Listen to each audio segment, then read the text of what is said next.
Right, still with us is Claire Pearce, who's a former Home Office Special Advisor. And, of course, now we're going to be talking about, well, the big event happening in British politics today, and that is the Rwanda Bill, the safety of Rwanda Bill in specific. It's heading into its third reading, and the Prime Minister has said he will overrule European judges on his Rwanda plan. Will he actually go ahead and do that and basically overrule the European Court of Justice if there were one of those pyjama rulings, as we had at the last minute with the Rwanda plane unable to take off after a last-minute injunction effectively from the European Court? Well, we'll see. Also, we'll see whether two Tory party chairmen will actually go ahead and join the rebellion by dozens of Tory MPs to toughen up the legislation and vote for amendments. To do that, will they actually vote against the bill in its entirety? Well, let's talk about all of that right now with TalkTV political correspondent Alyssa Fitzgerald, who joins us from Westminster in Central Lobby, as you can see behind her. Good afternoon to you, Alyssa, and what an absolute pleasure to have you on my show. I've only got to see you, in backstage rooms so far, so it's great to actually have you on the show and on such a busy day for the Commons. Although I can see barely anyone behind you, so everyone's already gone for lunch. Well, either that or actually the debate is just about to start. Obviously, I'm in Central Lobby, not many MPs here yet. We've seen a couple kind of sidle through and head towards the debate, but it actually is just about to get started. The debate is predicted to carry across most of the afternoon, with the vote actually happening a bit later towards the evening when Peter Cardwell will be covering all of that. But today is really just about shaping up the bill. The idea is just how will this bill look tomorrow when it does pass to its next stage and people actually vote on whether or not they want it to go ahead. Well, that's it. There's going to be all these debates, 6 hours today. Again, another lengthy debate tomorrow. But the big vote on whether or not this bill passes the Commons is tomorrow night rather than today. But there'll be lots of votes this evening around 6:30, and they will be on the various different amendments that have been put by both sides. When do we find out which amendments have been selected by the Deputy Speaker, Eleanor Lang, who's going to be in the chair for this debate? When do we find out which one she selected and how much support they've actually got? So we find that out pretty soon. The debate is just about to begin, and Eleanor Lang, the Deputy Speaker, will be choosing which amendments actually get discussed and which amendments actually really get debated, and that will be the chance for the MPs to then vote about which ones they want to add to the bill. The issue, obviously, that Rishi Sunak has at the moment is that most of the amendments that are being really pushed for are from those towards the right of his party. That's from people like Lee Anderson, Jonathan Gullis, Suella Braverman, who all think that the bill in its current state is just not watertight. They think it's too soft, and they think that it will allow for far too much wiggle room for illegal migration to continue. So he does have a bit of a battle on his hands. Obviously, we've heard lots of rumours about potential rebellions, people maybe resigning. We don't know exactly what's going to happen yet, but we can see that all pan out throughout the rest of the afternoon. Yeah, again, also, a lot of people talk a good game, and there's a lot of sort of sabre rattling. At the point when the crunch votes happen, things may be rather different. Now, let's talk crucially about Brendan Clark-Smith and Lee Anderson. Lee Anderson, obviously rather better known, 30p Lee as he's known, the deputy chairman of the party. Lee in particular chose, big representative, red wall, tell it like it is, common sense Lee. I have to agree with him on an awful lot of the things he says. He's talked about, wanting to side with the rebels on a number of these amendments to toughen up the legislation, not allowing so many appeals, and basically saying, look, we will override the European Court if they try to stop this. If he does do that, what is the likelihood of him keeping his job, and both of them indeed keeping their jobs as deputy chairs of the party? Well, we've heard lots of rumours about this too. I think when this first came up, lots of people said that Rishi Sunak had potentially said that he won't lose his job after this. We have to remember that Lee Anderson, he's not a cabinet minister, he's not super high up in the government, but he does have a significant role, and he is a very public-facing member of the Conservative Party. So it's really just bad for optics. It's not the best look to have your party chairman turn around and say they don't agree with the way that you're doing your legislation.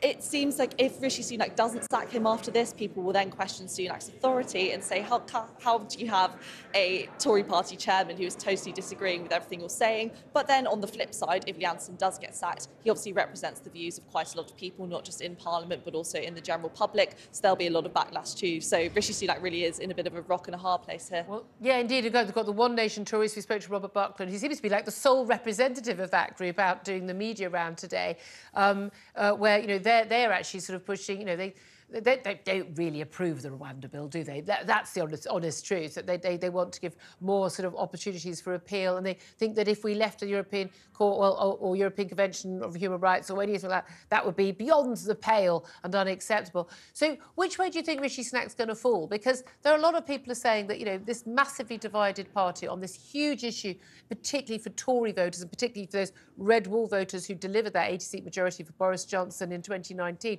who were, according to that latest poll by YouGov for The Telegraph yesterday, deserting the Tory party in their droves, either for the Labour Party or for Reform UK as an alternative. Which way is Rishi Sunak going to fall? What are the risks for him?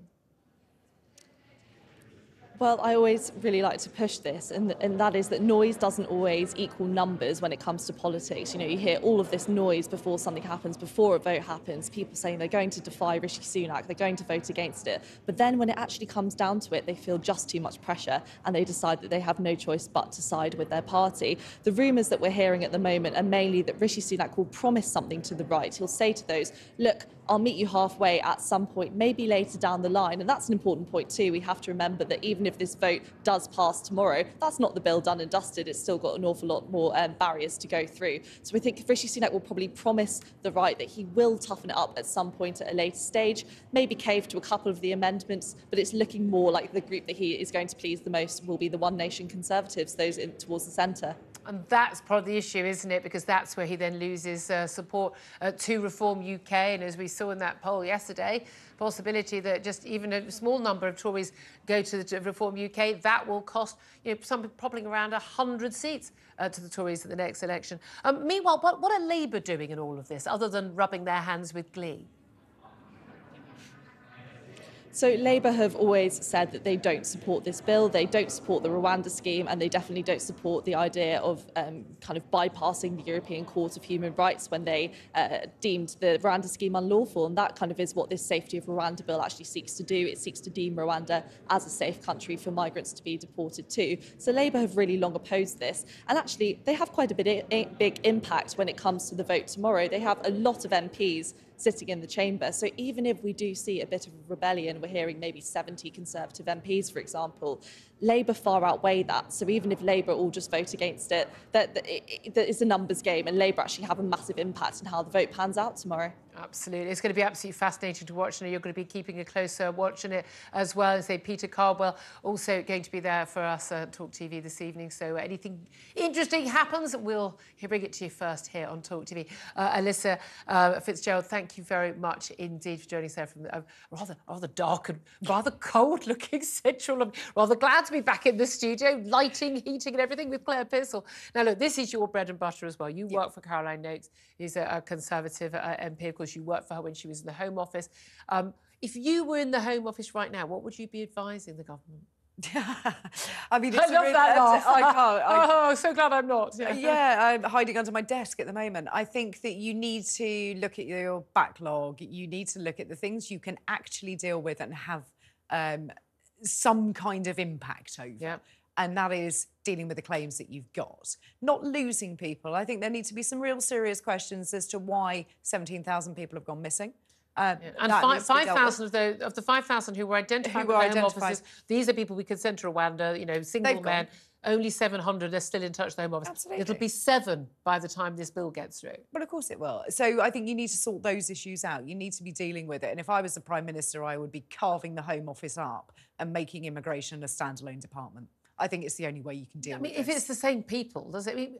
Well, it wouldn't be, would it? And you would have somebody that was way more accountable. You've got a Home Secretary that has to be across an awful lot of detail, very important detail. But immigration is always seen as the one that nobody can be bothered terrorism, with. security, there's so much... drugs policy. There's just so much Yeah, going there on. is so much going on. At the end of the day, I think that most of our audience, and I think most voters who care about this issue, and the ones who don't are the ones who aren't impacted by it. Yeah. Lucky them. Again, you know, if you've got a child at some point who wants to get on the housing ladder, you want to get your kid into a good school. Trust me, you're going to be impacted by this. This mass scale of legal immigration, mass scale of illegal immigration as well. I think most voters have just say no one's going to do anything about it. We don't trust anyone. I think that's why we ties in with that vote for Trump in the States, where people are saying he's the only person they think who actually understands that this is something people want dealt with. People won't put up with it anymore, but they don't trust a single party to deal with it.